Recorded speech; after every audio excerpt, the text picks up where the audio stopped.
And this girl on the other team turns to me, and I'm thinking she's about to talk shit or something.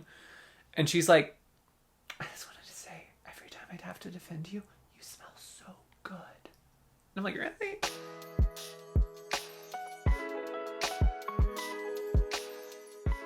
Hey y'all, welcome back to Cloveroom, finally. I know it has been a while, but I thought a great way to catch up would be through a little favorites video. So this video is just going to be me talking about some of my favorite makeup and skincare products I've been playing with in my too long absence, and also be talking about some culture things. But before we get into the favorites, I just want to say thank you all so much for coming back. I know it has been quite a while. I've had quite a break. I thought about I even filmed and edited. I filmed and edited like 3 or 4 videos to be my comeback video, and then just never either got around to posting them or never wanted to post them. I don't really want to do a long drawn out like where I've been whatever thing. I will just say I moved recently, not like I'm still in the Atlanta area, but to a different place. The last few months have just been a lot of change, a lot of transformation, a lot of transition. Not just me transitioning, but everything in my life. And it's just not been conducive to me also doing YouTube on the side of, you know, working and trying to not drown. So I'm going to try my best. I'm not going to promise anything but my best. And my best may just be this video, but here's something. But I'm hoping to get back to posting regularly. I also want to say, obviously, like I said, I'm in a new place. This is a new filming setup. Tom of Home as Tom, my best beauty friend, they, when I was in Pittsburgh, passed along their old camera to me. So thank you, Tom. They now own 51% of this channel, I suppose. I am still getting used to the camera, still getting used to not shooting on my phone. I don't know how this lighting is gonna go. I'm also using like a different microphone, and it's just a lot. So bear with me as I adjust as we get the channel back going. My makeup looks okay, and I need to look at the camera because I've been looking at the monitor, which I'm sure is driving some of you up the wall. I feel like my makeup does not, like my makeup looks gorgeous in person, but I mean, I'll see how it looks on. It doesn't matter. It doesn't matter. Anyway, caveat. Let's talk favorites now. I do want to start with makeup. A lot of these are actually drugstore. I've been going back to the drugstore for multiple reasons. One, I think I'm broke. Well, I don't think I'm broke. I don't think I broke. Well, I kind of broke. That's why I haven't been on YouTube.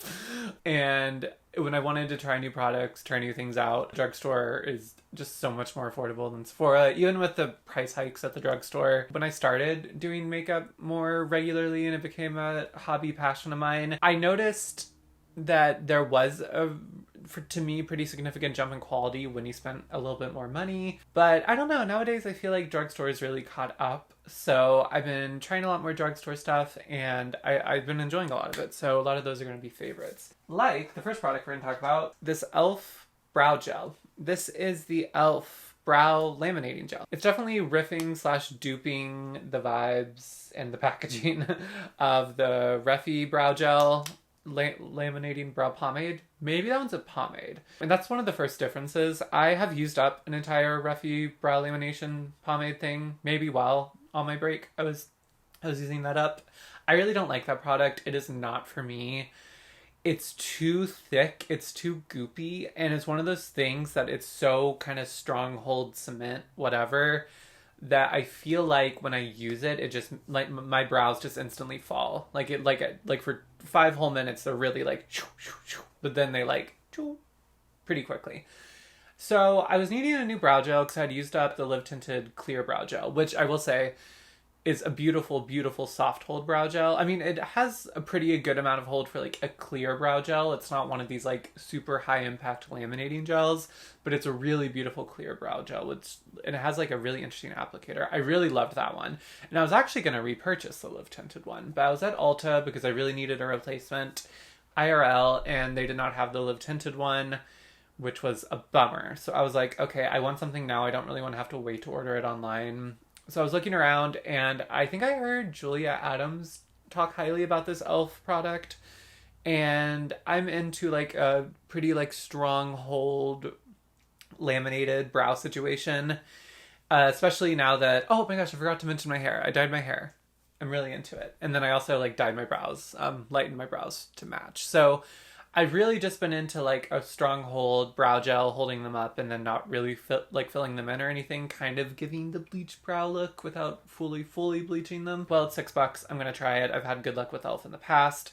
This is phenomenal. This is by far the best laminating brow gel I've ever tried. I think it's a much better product than the Rephr one. This one has that same initial hold, but it doesn't slip. As long as you like really work it into the brow, use this little plastic kind of scary comb situation to like laminate them to your face. They look good all day, and it's a really lovely sculpted brow look that is not very hard. I love when my brows aren't fussy and they aren't difficult. So I've been really enjoying this, and I think for the price you can't beat it, but I also think, and this is kind of my hot take about a lot of about the dupes that e.l.f. do, about the dupes that e.l.f. produces and are so common in their line now. I do think a lot of the times e.l.f. is actually iterating in a very interesting way on the dupe. Like, I think the Tatcha Putty products, they also launched a whole like color range of blushes and bronzers in the Putty formula. And this is another example of, you know, I think this is clearly not a fully original idea, but I think changing the texture to more of a gel than a pomade really helps the product succeed. And I just think this is much better than the thing that they're actually quote-unquote duping. I feel like the packaging has held on longer. The cap that held the brush and the Rephr one broke really easily for me. It was a hard kind of colored plastic, so it cracked really easily. This one has not cracked on me yet, and it's a lot more secure. I just think this is a lot better, a lot cheaper, and a really great option if you like a stronghold brow product. Next, I want to talk about a couple of eyeshadow palettes that I've really been loving. I've gotten very, very, very, very, very neutral on my eyeshadow. I know another former color eyeshadow lover succumbing to the neutral bug. It's an epidemic. And these two products have just been like real hero products for me when doing my eyeshadow, whether I'm going more glam like today or whether I'm going more soft. It's the Makeup by Mario, the Neutrals palette. So this is the second one he released. I actually do have the first one too. Lovely. And then this is the Viseart Neutral Mattes palette, and this is the Petite Mattes Neutral, I don't know. The Neutral Matte smaller one from Viseart. Look at that giant pan I have. And honestly, like, a lot of the other shades are pretty close to hitting pan in. These have just been workhorse products for me all spring, summer, now fall. It's rare I do a look without using one of these, either just using this for the look and going all matte, or using them to build some structure. I think out of both the formulas, I really do love both, and I love them for different things. I think you cannot beat the blend and performance of a Viseart shadow. There's something so beautifully blurring about them. They're willing to build up, they're willing to be lighter, and they just want to do what you want them to do. They're so agreeable, no matter the look. And I will say overall, if you had to make me pick a formula, I'd probably pick the Viseart one. I just think they blend just a hair better. I think they're a little bit more workable, and I think they look a little bit lighter on the eyes.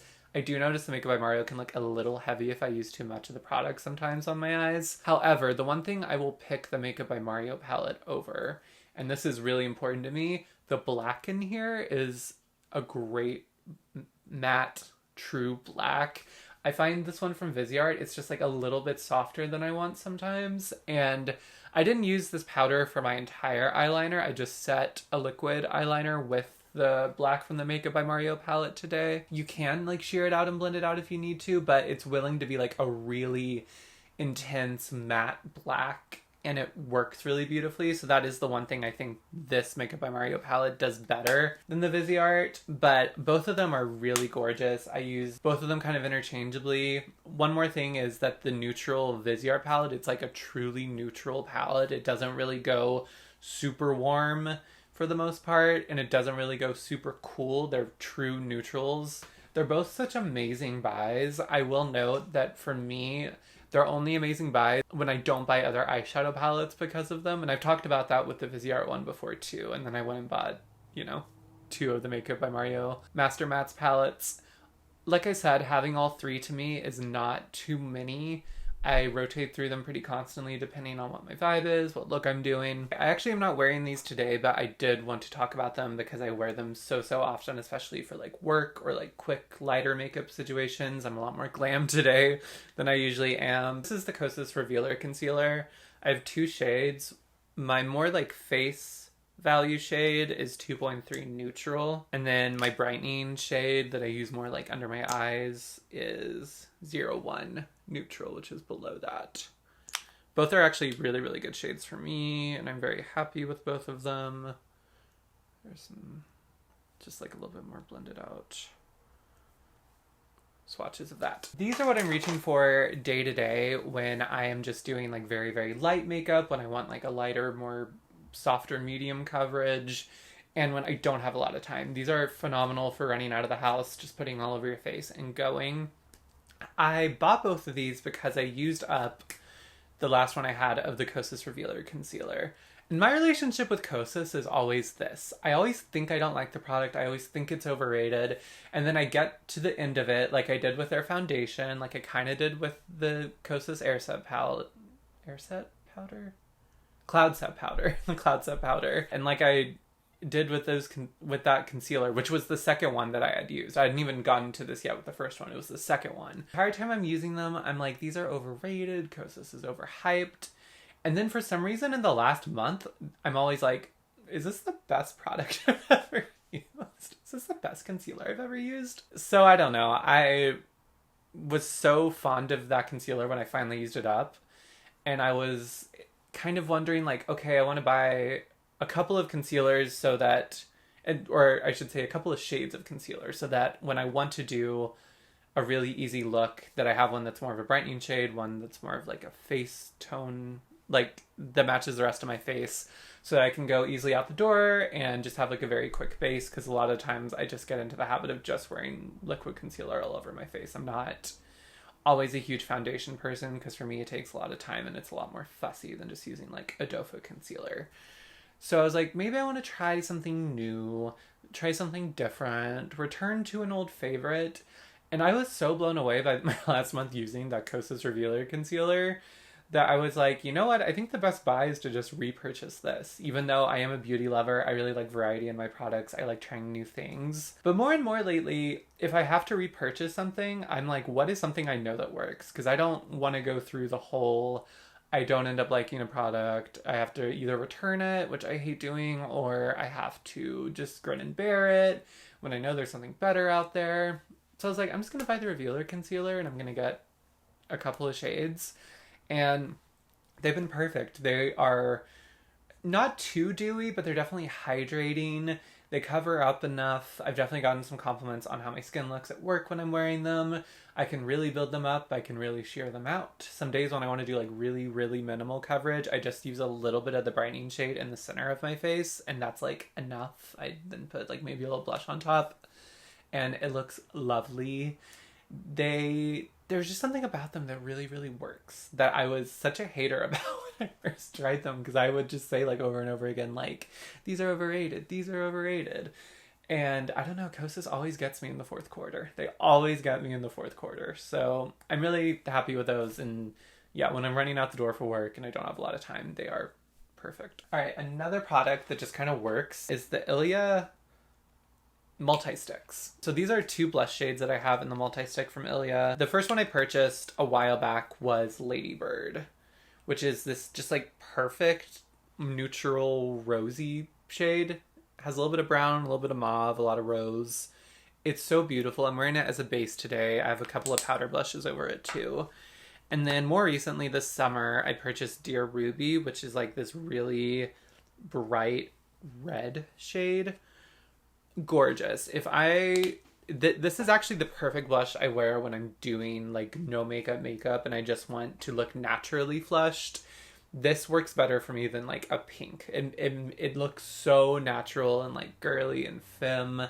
And when I've worn specifically Dear Ruby at work, I've gotten a lot of like compliments on how like naturally flushed I look and how like just like it works. It works so well as a blush. Ladybird is definitely my most used shade. It's like kind of the most perfect shade of blush I think I've ever found for my skin tone and my preferences. It can go warm, cool, neutral. It's just like the no-brainer blush. And this formula, it is not high-tech, it is not innovative, and that's what I love about it. I'm kind of sick of the whole like cream to powder to Batmobile situation we have going on in beauty. I know innovation excites a lot of people, but maybe I'm a 30-year-old curmudgeon now. I turned 30 while I was gone, believe it or not. This is just like such a classic. It's like a really dewy, thick, stiff cream. And it just works.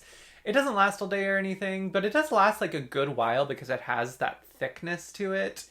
If you are somebody who never liked cream products back in the day because of the kind of traditional attributes associated with creams, I don't think you'd like these. They're not going to work on top of powder. They don't like dry down fully all the way or anything. They are a little sticky.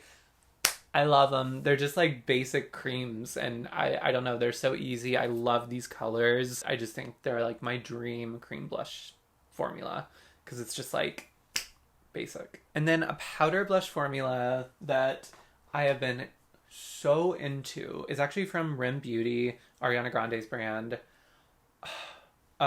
This is her Satin Matte Blush. I will say, to me, I mean, I understand why they're saying satin matte because it isn't like super flat, but for me, it's really just like a matte blush. This is the shade Rose on Mars, which is like the most, it kind of goes with Ladybird pretty well. Although it is a little pinker, I suppose. I think Ladybird, which is below it, has a little bit more brown. It is the most perfect mauve rosy shade I have ever found. And this formula is just the best powder blush formula I think I've ever found. Even though it's only $20, which I think is a very fair price given what drugstore prices are now, given what certainly higher end brands and like Sephora and Ulta are selling for. I think this for $20 is very, very fair. It's not like the most significant, beautiful packaging, but it is like, it's a cute little thing. And I like the kind of like MacBook-esque material, or it's mimicking the look of MacBook material because it's certainly not metal, it's definitely plastic.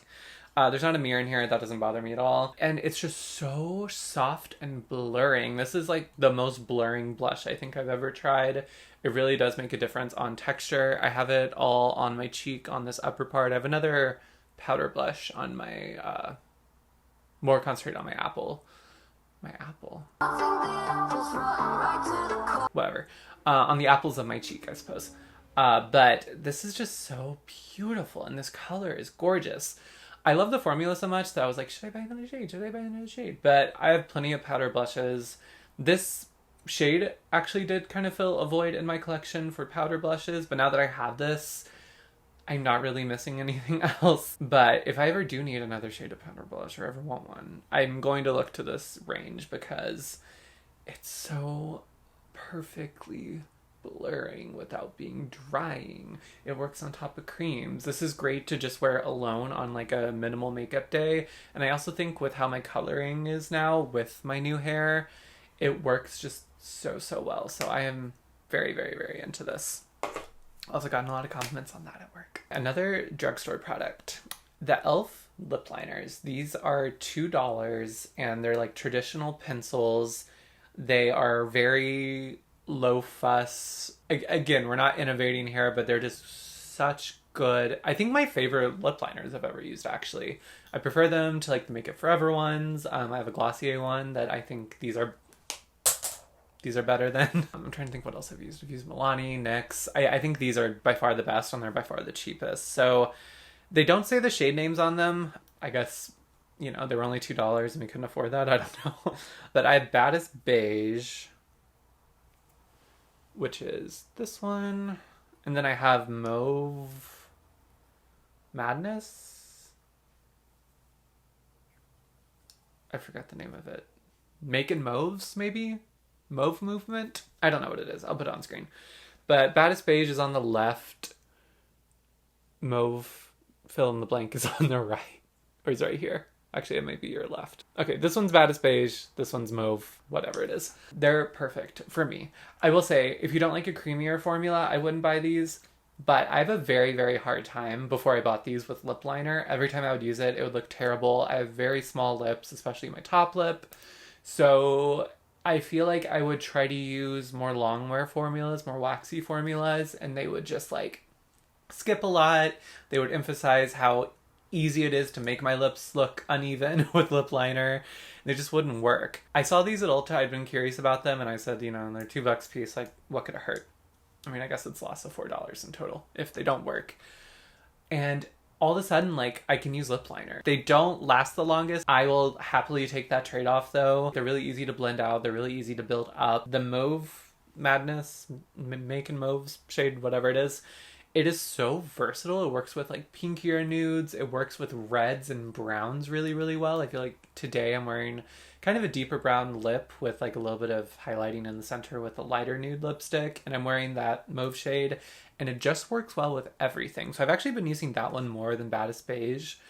I do really like Baddest Beige too if I'm doing like a true brownie lip, but I found the Mauve one to be so workable with pretty much every tone of lip I wear, which is like rose, mauves, browns, reds. That's kind of the wheelhouse I'm in. It's just been absolutely perfect. And for the price, these are great, but I also think even if they were more expensive, they would still be the best lip liners I've ever tried from my preferences. And then last in the makeup section, I just wanted to discuss a few tools that I've really, really been loving lately. First is this powder puff. This is from e.l.f. as well. A lot of e.l.f. in this video. It's like $4. I don't know if it's the best powder puff, really. This favorite is really just like any powder puff, I suppose, or any powder puff like this. I've heard there's better out there on Amazon or even more expensive, but this is one I bought. It was the most easily accessible. Just bought it on Ulta. I had never used a powder puff to set my face. And for some reason, like sometimes things get really popular, like using a powder puff to set your face. And I'm just super cynical about it. And I'm like, that's not for me. That's not for me. I use a brush. And then I tried this and I was like, oh, that actually makes a lot of sense. It just blurs everything. I think it's really great, especially for setting like my beard stubble area that I want to cover. It blurs it out really beautifully. Even though it's like applying more, I feel like it's making the powder more effective and less detectable. And even on my like slightly drier skin, it just like works super well. Also, even more shockingly, I've been baking with it. So like I'll like put like a good amount of powder under my eye. I only let it sit for like a minute, maybe two, dust it away, and my under eyes, not to always talk about this, but again, I'm getting a lot of compliments on how good my under eyes look these days. Even in person, the baking thing, I always thought it was just like a YouTube like Jaclyn Hill scam or something. But no, like it's actually just like it works really well. I think there's ways to overdo it, and I've been using a powder. It's the e.l.f. Halo Glow Loose powder. I've been using that one to set, and it just looks gorgeous. And I think, not saying this one specifically is one you need to get, but just if you want to switch up your powder and like you've been skeptical of this, to me, like this is kind of the ticket. Next is this Rephr brush. This is the Rephr 18.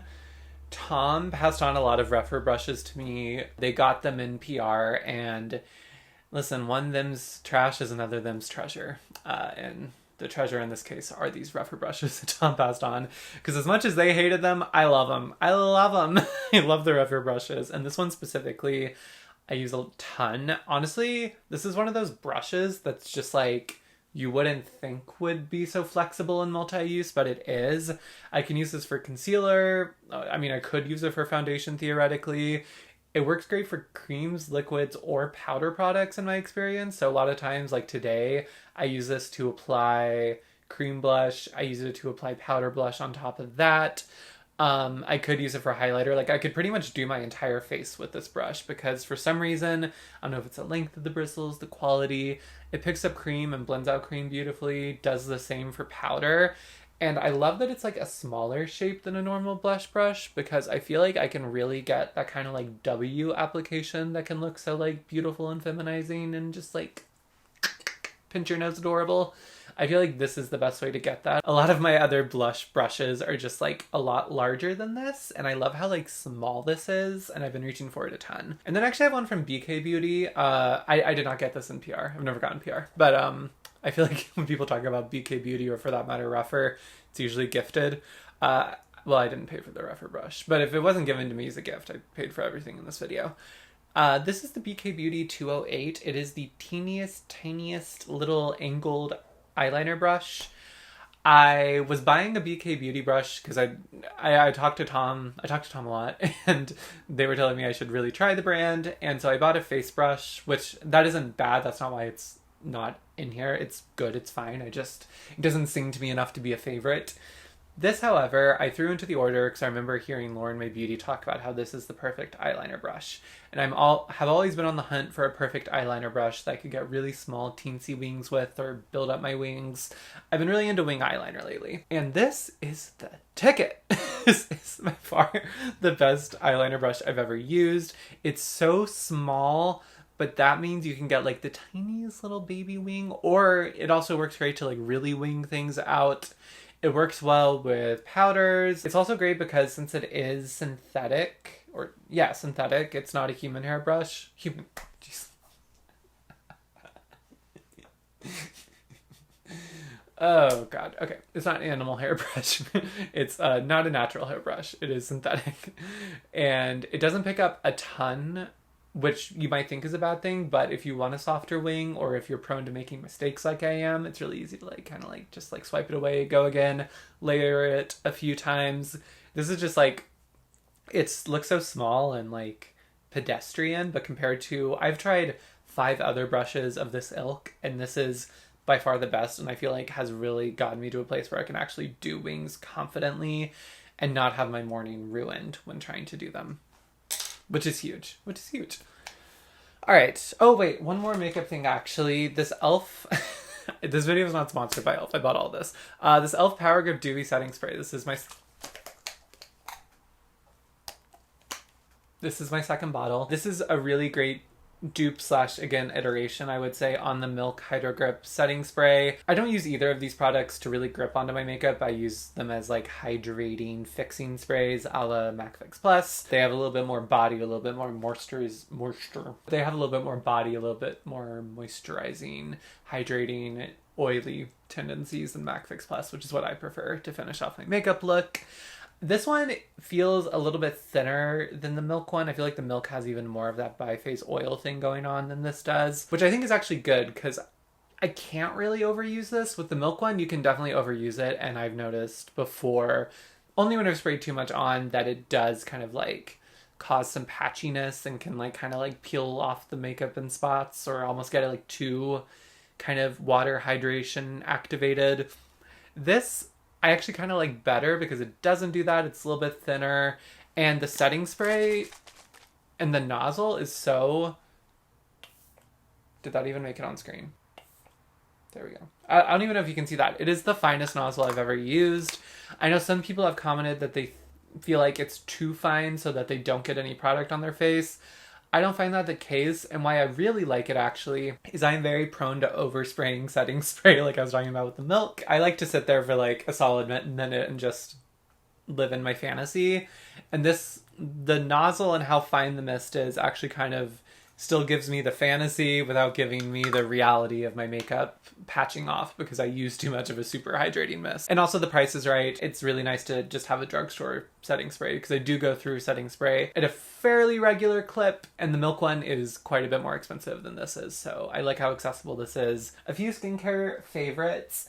I have gotten so into the ILIA Skin Milk. It's so unfortunate. This stuff is so expensive. I think it's like $60 for the 3.4 ounce bottle. It's too much. It's the best first step in the morning after cleansing, before putting on makeup, and before putting on a sunscreen. It just works so well. I know I should probably try the Rhode one that's similar to this. It's like a hydrating milky situation. There's also one from a brand called, I think they're called Good Light. They're sold at Ulta, and I'm pretty sure they're queer owned. I want to try. But again, it's like I was talking about with the Kosas concealer. When things have been working so well for me, I'm really hesitant to try to find something new. And I originally bought the mini of this at Sephora, which is highway robbery. It's like $28 for like an ounce. It's I don't know what I was thinking, but then I realized what I was thinking when I tried it, and it's a really, really thin but so intensely hydrating. But it feels like you put on a really thick moisturizer 2 hours ago. But if you know what I mean, it gives that effect of like super plump moisturized skin after a thick moisturizer has had time to sit. But it's all the benefits of it instantly doing that with a very thin layer of product. Wears so beautifully under makeup, gives the most beautiful hydrating glow. And it's just like the best morning skincare product I've ever tried. Like, I love this stuff. I love the beautiful glass bottle. It's a pleasure to use in the morning. So lovely, so elegant. I'm a huge fan. Next is a product that I actually only have an empty of because I'm working through another sunscreen right now that I like, but I don't love as much as this one. And it's cut open because I, again, used it up. The Live Tinted Hue Guard. I had heard about this for quite a while, I think a couple of years, about how great this is. It is my favorite sunscreen. I miss it. I didn't listen to my gut when I was... Well, actually, I tried to listen to my gut and I tried to buy it in person, but for some reason the Ulta I went to, even though I had a whole section of Live Tinted, did not have any of the Live Tinted items I wanted. So they were out of the SPF, and I ended up just grabbing a different one at another store. So anyway, we're not getting into that right now. But I wish I had just went ahead and tried to find it somewhere else and repurchased, because it is the most perfect sunscreen. It is a mineral sunscreen, which I prefer for my sensitive eyes and just my skin. I have noticed before the chemical sunscreens can disagree with my skin and can kind of give me like some weird white spots. So I try to go mineral, and I also just, you know, when I'm sweating or I'm working out, I'm not a huge chemical sunscreen fan.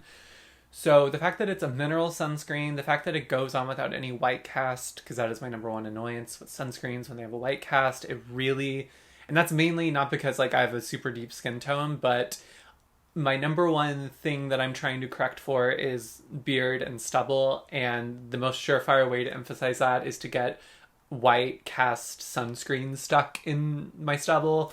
So the fact that it goes on completely clear, does not have any white cast at all, and not just that, it is the most beautiful, like, gel moisturized texture, sinks really nicely into the skin. It worked beautifully with the ILIA base milk.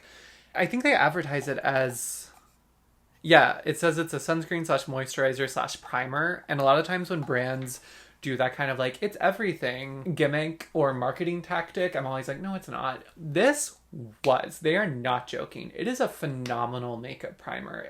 I noticed my complexion products were working better, were going on a little bit smoother when I was wearing the Live Tinted SPF. It works so well under makeup. It's like designed for that, but it's also a phenomenal sunscreen, really great moisturizer too for the AM. It's the perfect sunscreen. I miss it when I use up the one I'm using now. Definitely gonna try to go back to it, as long as where I go to buy it isn't sold out, because that's happened to me a couple of times with it. And I know I can order online, but I usually only have one sunscreen at a time, and when I finish up a sunscreen, I'm not like going in and buying backups of things. So when I finish up a sunscreen, I need a new sunscreen now. So I usually prefer to just buy things in person. Because also if I try to order online, then I'm going to want to meet a shipping threshold, and there's a whole thing. So when I can, I like to purchase things in person. That's really my preference. When I need to re-up on sunscreen, that one is in stock, so I can get it because it's delicious. It's perfect. And last thing in the skincare realm, the Glossier deodorant. This is the best deodorant I've ever tried. It's not an antiperspirant, so it doesn't affect sweat at all. I think it uses like potato starch or something. Things I love about this: goes on clear, does not give my clothes the weird deodorant markings that I hate. And the smells, the fragrances in these are, delicious. I have the U one in right now, so it is like this is like a case that goes over it, and then you can buy the refills of it. This is like my 5th refill, I think, because this has become my everyday deodorant, and then you just snap it back in when you're replacing it. I have tried all the scents except for unscented, because I like my deodorant to smell like something. My favorite is probably their signature U scent in this. They have one called Sandstone, I think, that's like an earthier, woody one. That one's really lovely.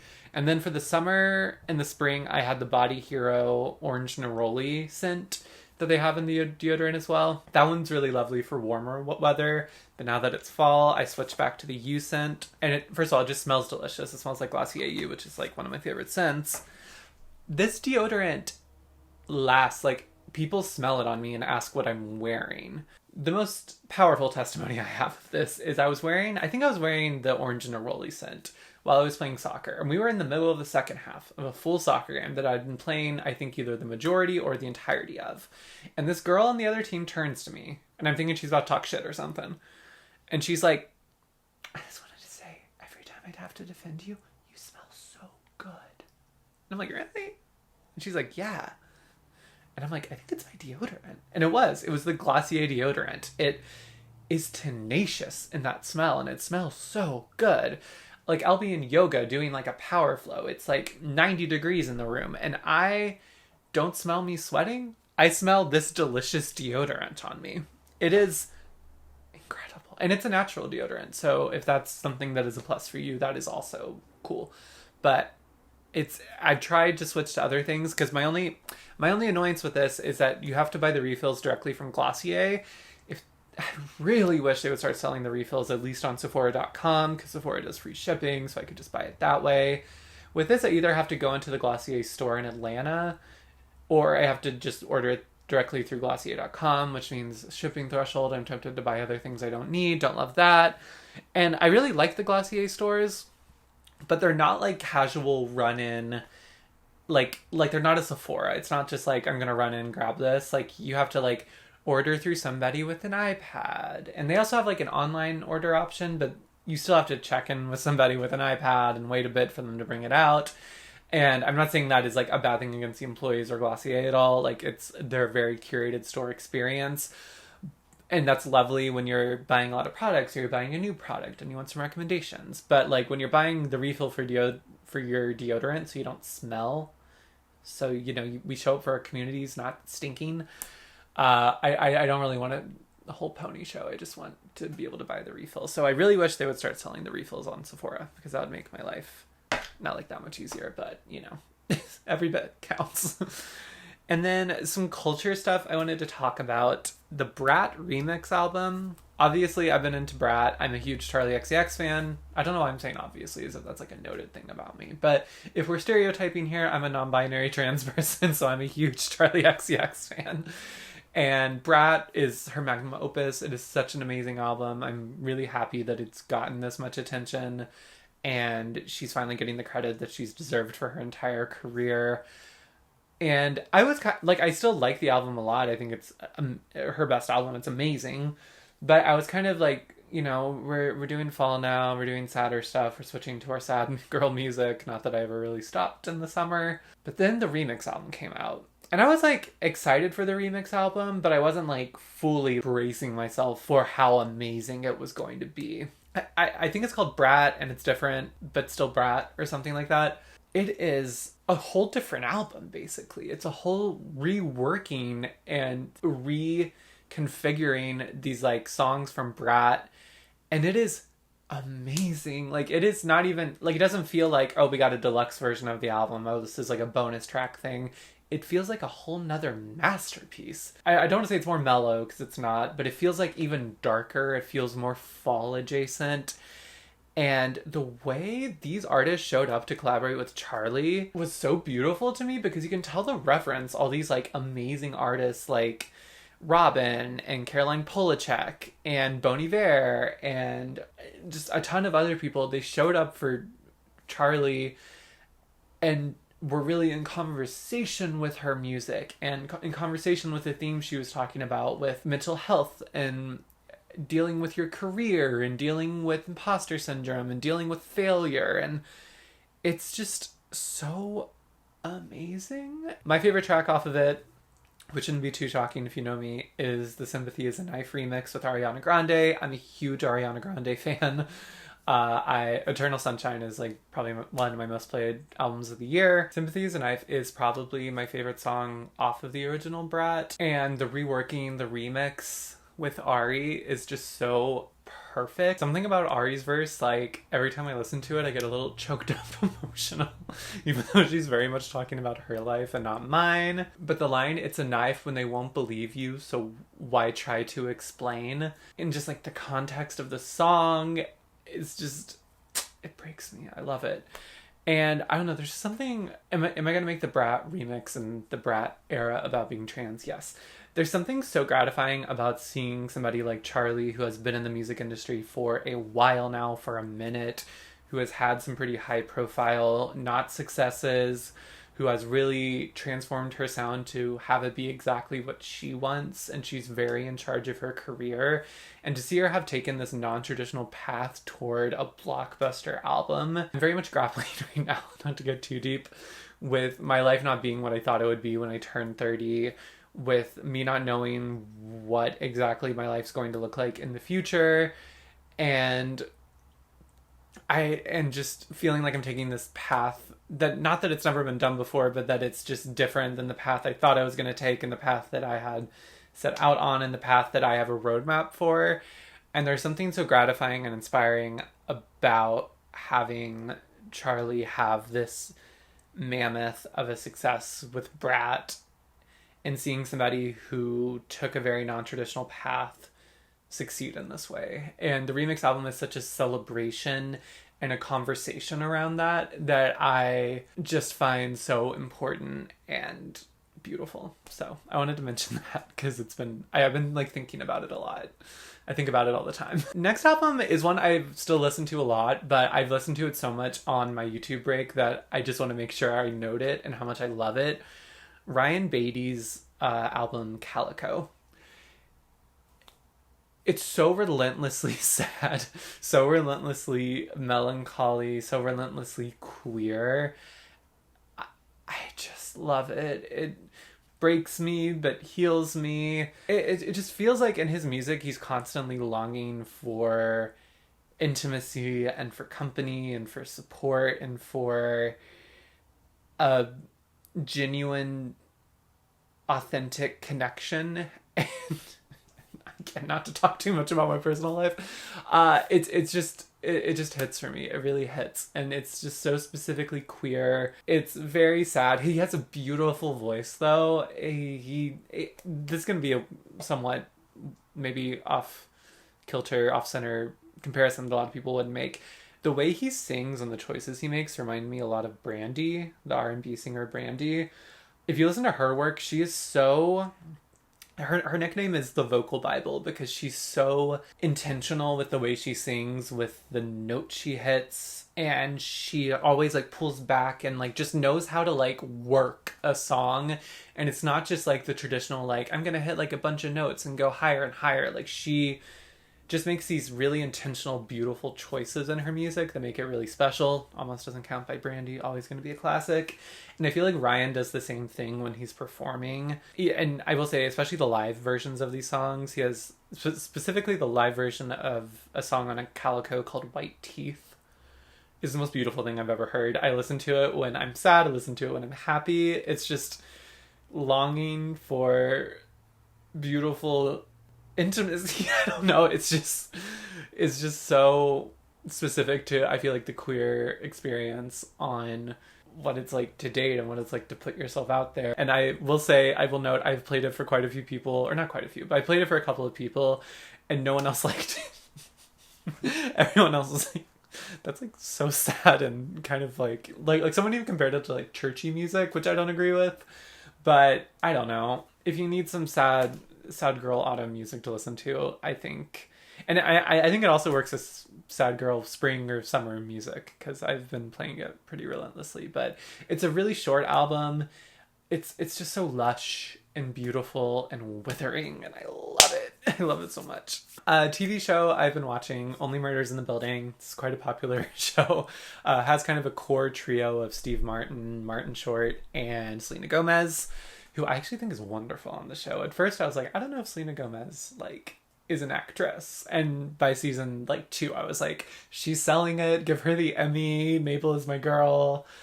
The show's just so good. It's just like so fun.